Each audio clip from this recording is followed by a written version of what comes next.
नवरात्र का पर्व बहुत भाव के साथ, बहुत भक्ति भाव के साथ मनाया जाता है संपूर्ण भारतवर्ष में।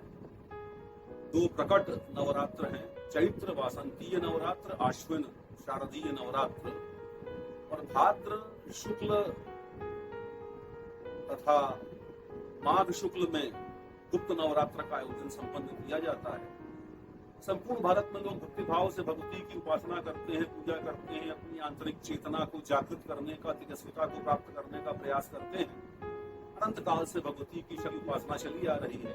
राघवेंद्र सरकार ने भी रावण का वध करने के लिए भगवती की उपासना की थी। जाम्बवंत जी के साथ युद्ध के समय द्वारका वासियों ने श्री कृष्ण को सुरक्षित प्राप्त करने के लिए भी भगवती की आराधना की थी। हम सबको भी करनी चाहिए, हम सब करते हैं।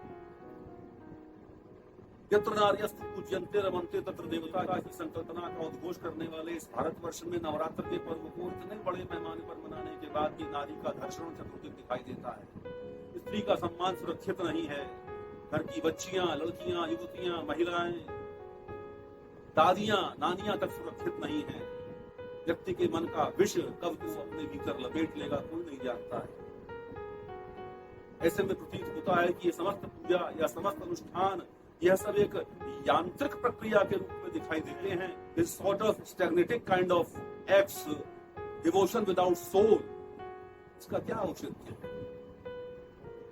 जब हम बाहर निकल करके किसी को पूरी दृष्टि से देखते हैं तो हमको कल्पना करनी चाहिए कि जिसको हम देख रहे हैं वो हमारी बहन हो सकती थी, हमारी अपनी छोटी बिटिया हो सकती थी, हमारी पौत्री हो सकती थी, हमारे घर की भौजाई हो सकती थी, माँ हो सकती थी, कोई भी हो सकती थी। अगर ये भाव मन में उत्पन्न हो जाए तो शक्ति की उपासना के लिए इन 4 पर्वों के सीमित समय को स्वीकार करने की आवश्यकता नहीं है। पूरे वर्ष पर्यंत शक्ति की उपासना की जा सकती है। शक्ति वैसे भी इस बात का उद्घोष है, व्यक्ति संरक्षक का कार्य संपन्न करता है।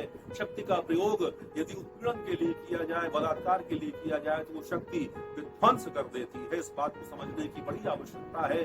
हम सब पूजा करें, हम सब उपासना करें, लेकिन उसके साथ एक संकल्प लें कि हम बिना किसी प्रकार का कोई संबंध स्थापित किए भी किसी का सम्मान कर सकते हैं, किसी के सम्मान की रक्षा कर सकते हैं, उसका संरक्षण कर सकते हैं।